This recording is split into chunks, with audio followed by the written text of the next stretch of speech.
Zoals steeds in de Q&A zal de guest daar het een en ander te vertellen hebben. U mag vragen stellen zoveel u wil. Ik ga rondlopen met de microfoon. Als u een vraag hebt, stel je even recht. En indien mogelijk stel de vraag in het Engels. En het is alleen om erop te antwoorden ja en nee. Maar ik heb begrepen, mensen die hier gisteren waren op de Q&A, zijn er mensen die hier gisteren ook waren? Die weten dat Christopher een open boek is. Profiteer ervan, zou ik zeggen. Dames en heren, haal het de dak eraf voor Teal'c uit Stargate, Mr. Christopher Judge!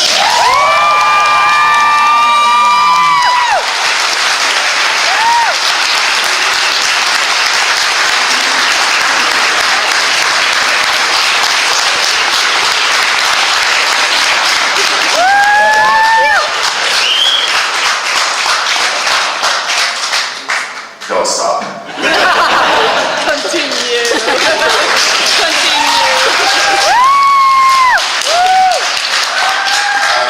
Sorry I'm a little late. I was in line waiting to get my picture with Carrie Fisher.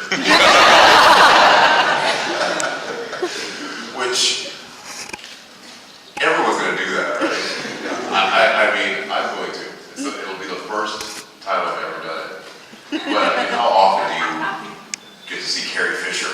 Not very often, so hey, let's go see. Because someone's saving my place in line. Okay, so, like I said, if you have any questions, raise your hands. But maybe you should start talking about, because I've inquired, is there anyone here who was here yesterday? It's just a few people. Oh, okay. So I think the story about how you got the role might be interesting. Oh, as well. How I got Teal'c was, well, the beginning was I was at my friend's house, and his roommate was rehearsing some lines, and I started listening, and I said, wow, that sounds interesting, why don't I know about this? So he went to go, I guess, change or whatever for his audition. So I went over and I looked at the script, and it was Stargate. So I called my agent, and I said, get me in on this, or I'm going to leave the agency tomorrow. And so they did, and we were at the screen test, and so there was 3 people there for Daniel Jackson, 3 people there for General Hammond, and 3 people there for Carter, but there were 10 Teal'cs there. So there were like Asian Teal'cs, there were white Teal'cs, there were tall Teal'cs, short Teal'cs. Everywhere you look, there's a Teal'c. So after the first screen test, which was for MGM, they called up the names of the people who wouldn't go to the next screen test for Showtime. And so they called names, and one Daniel Jackson left, and one Carter left, and one Hammond left, and they kept reading names, and Teal'cs kept leaving, and until I was the only Teal'c left. So I was very fortunate that they actually told me at the screen test that I had actually gotten the role, so I didn't have to go through that angst of waiting to see if I got it. So that's kind of how I got it. All right. Who wants to open the debates? Who's got a question? Yes. I saw that you are involved. Usually you say hi or good morning. Sorry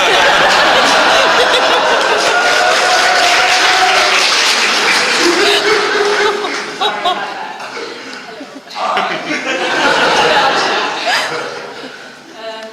I saw that you were involved in a Kickstarter project with Infinity Blade. Yes. Can you tell us a bit more about that? I can. So what you said was there was a Kickstarter for Infinity Blade. Do you guys know what Infinity Blade is? Infinity Blade is the largest selling iOS game ever. 50 million people bought it.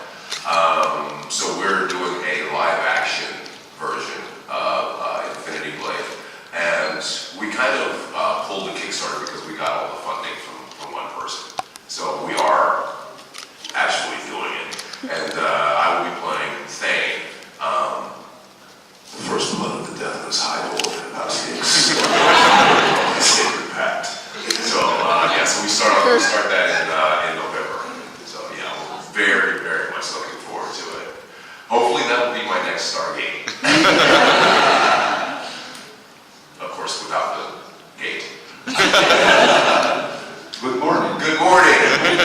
I have a question. What is your feeling about the upcoming Stargate? Stargate. About the upcoming Star Trek? That's also interesting to know, but Stargate reboot. I'm excited for it. I'm just glad that the franchise is continuing. I think there's many more stories to be told. It's with Roland Emmerich and Dean Devlin, the original creators of the Stargate movies.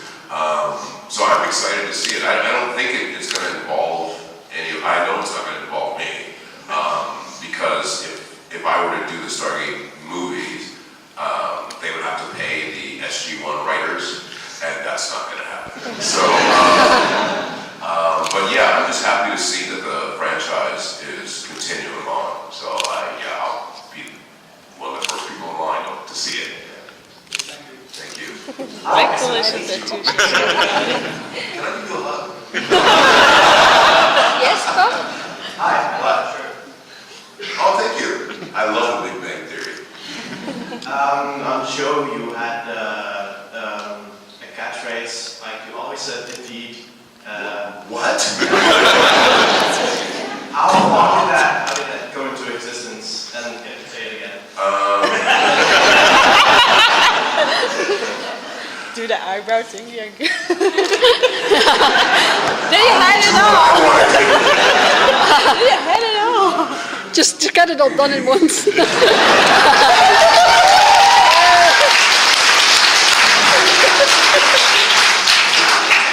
came into existence because when they would ask Teal'c a question and he would say yes or no, or it just didn't sound alien to me, you know. And I said I don't think he would say yes or no. And they said, well, what would he say? I don't know. So they said, well, think of something else. And so I forgot, it was like one of the very, very early episodes. And it was a scene, I think Rick was in the cell or something like that. And he asked me a question, and I just went, indeed. And Rick was like, I like that. I said, me too. So that's kind of how it was born. I didn't think that it just sounded too human to say yes or no.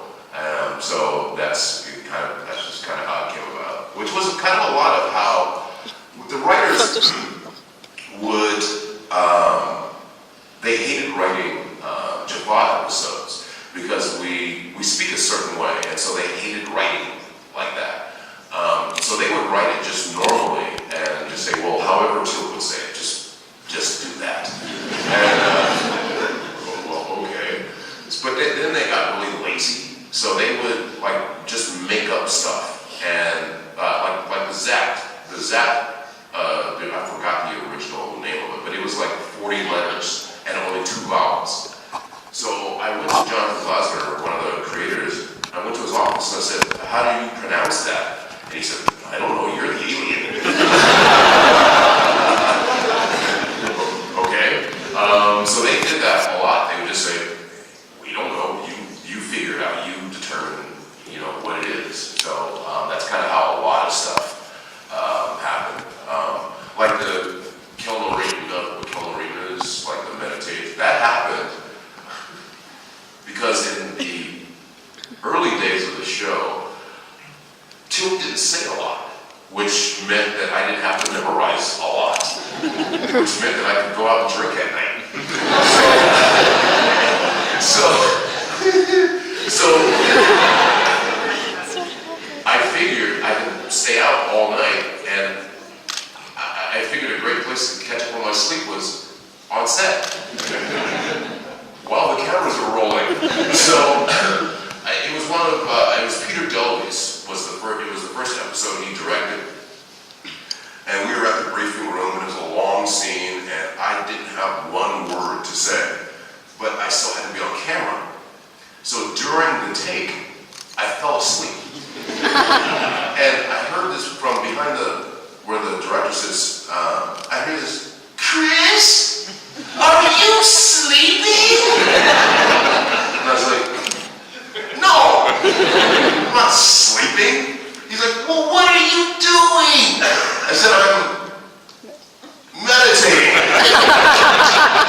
I said, Teal'c has just left his family. His people are enslaved. He has joined this new group. I said, Teal'c would not care what these people are talking about. He's thinking about his family, his wife, his child, his whole world. And he's like, okay. So the next episode, they started writing in meditation scenes. Which just meant I could stay out later and have an excuse to sleep on set. And then they started writing more and more. Do you remember at the end, like there'd be hundreds of candles and that all came from me being hungover and sleeping on set. I was like, take it all for it.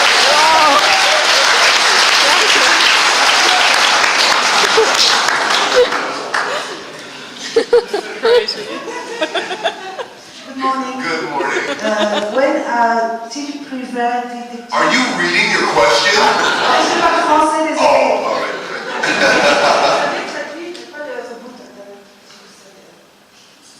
It's a tough one. Désolé. I don't even understand French. I speak French. When a private detective and when a private... Privat détective. À quand le... Quelqu'un parle français? Oui. Quand je m'appelle détective. Ah, Help me out here. Help me out here. Who speaks French? Who understands the question? Yes, there will be a spin-off of Teal'c the Private Detective. It's a private. No, they had talked about doing a lot of stuff.